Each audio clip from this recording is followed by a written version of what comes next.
அன்புக்குரிய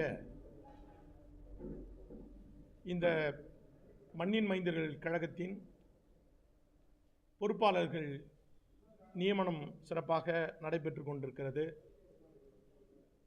எங்களுடைய கட்சியினுடைய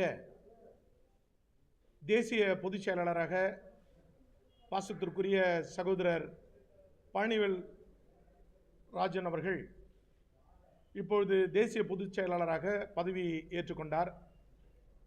அதனைத் தொடர்ந்து தமிழகத்தில் ஒரு இளம் தலைவர் ஒருவரை உருவாக்க வேண்டும். அவர் இந்த தமிழகத்தில் இருக்கின்ற ஒட்டுமொத்த மாவட்டங்களுக்கும் சென்று மக்களுக்கு ஏற்படுகின்ற எந்த குறையாக இருந்தாலும் அது உடனடியாக தலைமைக்கு தெரியப்படுத்த வேண்டும் என்ற ஒரு நல்ல எண்ணத்தோடு மக்களுக்கு அரசு போடுகின்ற நல்ல திட்டங்கள் இருந்தாலும், மத்திய அரசு போடுகின்ற நல்ல திட்டங்களாக இருந்தாலும் அதை பட்டி தொட்டிகளில் இருக்கின்ற மக்களுக்கு தெளிவாக எடுத்து சொல்லும் விதமாக இளம் தலைவர் ஒருவரை நியமிக்க வேண்டும் என்பதற்காக என் பாசத்திற்குரிய தம்பி வழக்கறிஞர் அருண் அவர்களை மாநில தலைவராக, தமிழகத்தினுடைய மாநில தலைவராக நியமனம் செய்திருக்கின்றோம். இந்த நியமனமானது அனைத்து பொறுப்பாளர்களையும் ஒன்று திரட்டி அவர் எடுக்கின்ற முயற்சிகள் பேரணி நடத்த வேண்டும் என்று சொல்லி திட்டம் தீட்டியிருக்கிறோம். குமரியிலிருந்து கோட்டை வரையிலும் ஒரு மிகப்பெரிய ஒரு பேரணி நடத்த வேண்டும் என்று சொல்லி திட்டம் தீட்டிருக்கின்றோம். அனைத்து பொறுப்புகளையும் இன்று முதல் மாநில தலைவர் அவர்களுடைய தலைமையிலும் தேசிய பொதுச் செயலாளருடைய தலைமையிலும் தொடர்ந்து நடைபெற்று கொண்டிருக்கும். அவர்களை தொடர்ந்து இருக்கின்ற மாநில பொறுப்பாளர்கள், தேசிய பொறுப்பாளர்கள் உடன் சேர்ந்து கைகோர்த்து செய்வார்கள். அதை தலைமைக்கு அவர்கள் கொண்டு வந்தார்கள் என்று சொன்னால் தலைமையும் செய்ய வேண்டிய அனைத்து நடவடிக்கைகளையும் இப்பொழுது நான் தேசிய தலைவராக இருந்து மத்தியில் இருக்கின்ற அனைத்து மத்திய அமைச்சர்களையும் சந்தித்து கொண்டிருக்கின்றேன். குறிப்பாக ஊடக நண்பர்களுக்கு தெரியும், இடைப்பட்ட காலத்தில் கூட மதிப்புக்குரிய அர்ஜுன் ராம் மேக்வால் சட்டத்துறை அமைச்சர் மற்றும் இருக்கின்ற ஒரு சில முக்கிய தலைவர்களை சந்தித்து அவர்களிடத்திலே தமிழகத்திற்கு தேவையான உதவிகள், பட்டி தொட்டிகளில் இருக்கின்ற மக்களுக்கு தேவையான உதவிகளை பெற்று கொடுக்க வேண்டும் என்பதற்காக என்னால் முடிந்த மனுக்களை நாங்கள் கொடுத்து கொண்டிருக்கின்றோம். மதிப்புக்குரிய அண்ணன் எழுச்சி தமிழர் அவர்களை சந்திக்க வேண்டும் என்று சொல்லி தீர்மானித்திருக்கின்றோம். மதிப்புக்குரிய அண்ணன் ஜெகன்மூர்த்தி அவர்கள், ஜான் பாண்டியன் அவர்கள், இது போன்ற தலைவர்கள் முன்னோடி தலைவர்கள் எல்லாம் சந்திக்க வேண்டும். ஜாதி மதம் இல்லாமல் ஒரு சில தலைவர்களை சந்திக்க வேண்டும் என்ற ஒரு எண்ணத்தையும் நாங்கள் இப்பொழுது தீர்மானித்திருக்கின்றோம். அதுவும் வெகு விரைவில் நடைபெறும் என்பதை இந்த நேரத்தில் தெரிவித்துக் கொள்கிறேன்.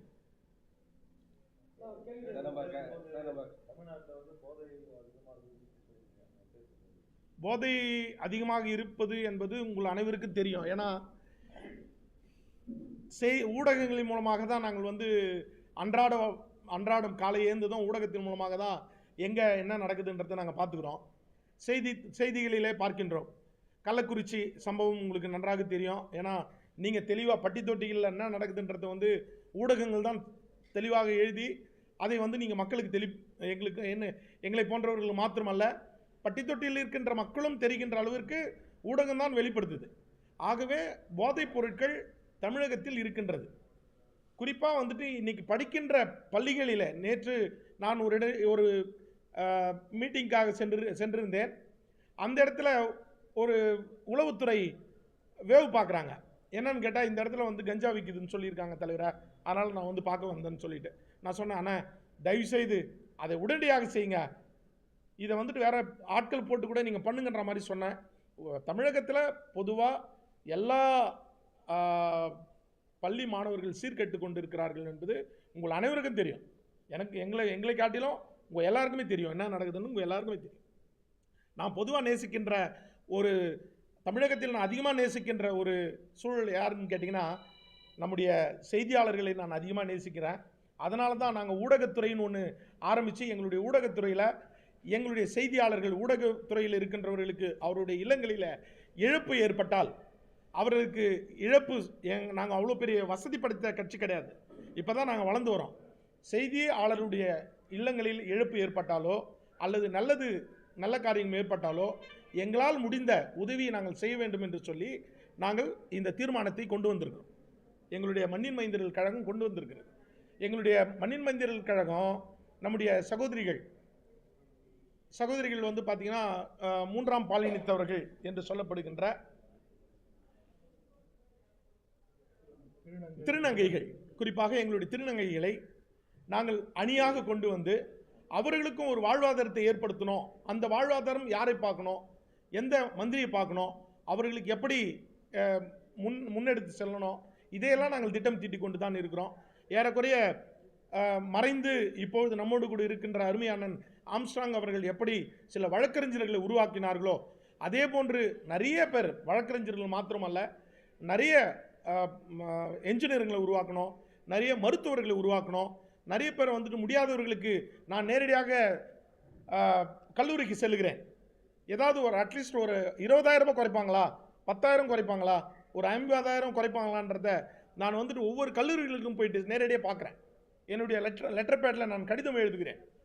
குறிப்பாக நான் வந்து ஒரு தேசிய தலைவராக இருக்கிறேன். என்னுடைய மகனுக்கு இங்கு இருக்கின்ற விஐடியில் கல்லூரியில் சீட்டு கிடைப்பது ரொம்ப சிரமமாக இருந்தது. ஆனால் மதிப்புக்குரிய அண்ணன் எழுச்சி தமிழர் அவர்கள் என்னுடைய மகனுக்கு ஒரு கடிதத்தை கொடுத்தார்.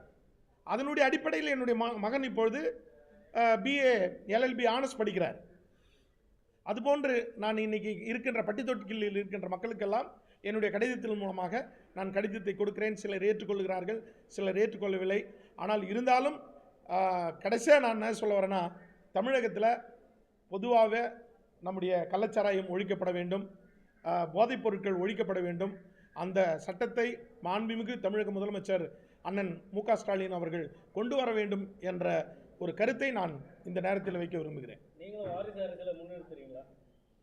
சொல்லுங்க. வாரிசு அரசியலை நான் முன்னிறுத்தவில்லை. வாரிசு அரசியலை நான் முன்னிறுத்த வேண்டும் என்று நான் நினைத்திருந்தால் என்னுடைய மகன் மாநில தலைவராக வந்திருப்பார். என்னுடைய மகனுக்கு 18 வயதுக்கு மேல் ஆகிறது. என்னுடைய மகன் மாநில தலைவராக, அவர் ஒரு வழக்கறிஞராக படித்து கொண்டிருக்கிறார். ஆகவே அவர் மாநில தலைவராக வந்திருப்பார்.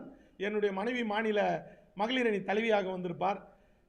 நான் அவர்களுக்கு வாய்ப்பு கொடுக்கவில்லை. காரணம் என்னவென்று சொன்னால், என்னுடைய மகள் பிஸ்னஸ் பார்க்க போகிறாங்க. என்னுடைய மகன் படித்து கொண்டிருக்கின்றார். அவர் படித்து ஒருவேளை இங்கே இருக்கின்ற துணை பொதுச் செயலாளர் அவர்களும் மாநில தலைவர் அவர்களும் அவருக்கு ஏதாவது வாய்ப்பு கொடுத்தால் நிச்சயமாக அதை நான் முன்னெடுப்பேன். ஆனால் நானும் அவரை உள்ள கொண்டு வரமாட்டேன். எதுன்னா கள்ளுக்கடை விட்டால் அது நல்லதுண்ணே. என்னை பொறுத்த மட்டும் கள்ளுக்கடை விட்டால் அது நலமாக இருக்கும். தமிழகத்தில் வந்து நலமாக இருக்கும். ஏனென்று சொன்னால் கல்லுனால் வந்து பாதிப்பு எதுவுமே கிடையாது. ஏன்னா கல்லு மரம் ஏறுகிறவர்கள் ஒரு சமுதாயம் இருக்கின்றார்கள். அவர்களுடைய பிழைப்பு மிகவும் அதிகரிக்கின்ற ஒரு சூழல் ஏற்படும்.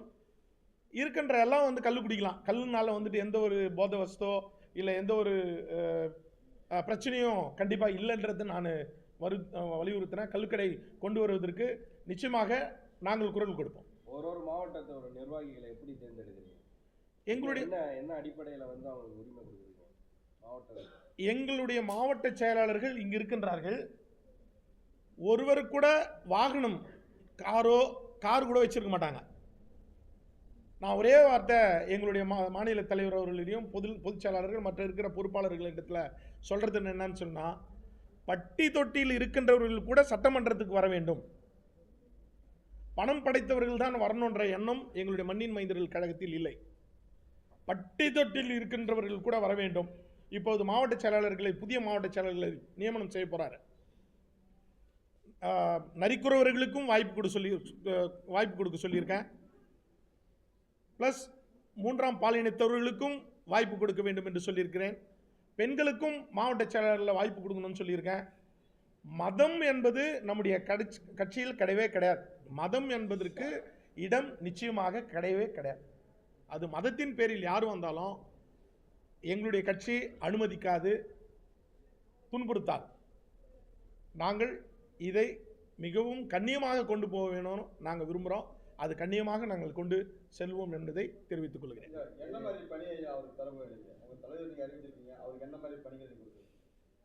அவர் தமிழகத்தில் இருக்கின்ற ஒட்டுமொத்தமான பணியும் அவர் மேலே தான் சுமையை வைத்திருக்கிறோம். எல்லா மாவட்ட செயலாளர்களை நியமனம் செய்வது, ஒன்றிய செயலாளர்களை நியமனம் செய்வது, மற்ற மகளிரணி பொறுப்பாளர்கள் நியமனம் செய்வது, மாணவர் அணி, வழக்கறிஞர் அணி, தமிழ்நாட்டில் என்னெல்லாம் பணியை வந்துட்டு மற்ற கட்சிகள் வைத்திருக்கின்றார்களோ, அணிகள் வைத்திருக்கின்றார்களோ, அதில் நாங்கள் அடிஷ்னலாக 2-3 அணியை நாங்கள் புதுசாக உருவாக்கியிருக்கிறோம். ஓட்டுநர் அணி ஏற்கனவே வச்சுருக்காங்க.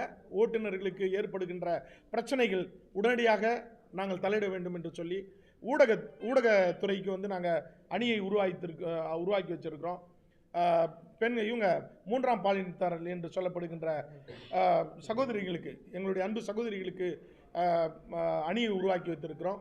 இதெல்லாம் சிறப்பாக எங்களுடைய மாநில தலைவர் அவர்களும் எங்களுடைய தேசிய பொதுச் செயலாளர் அவர்களும் தொடர்ந்து செய்வார்கள் என்பதை தெரிவித்துக்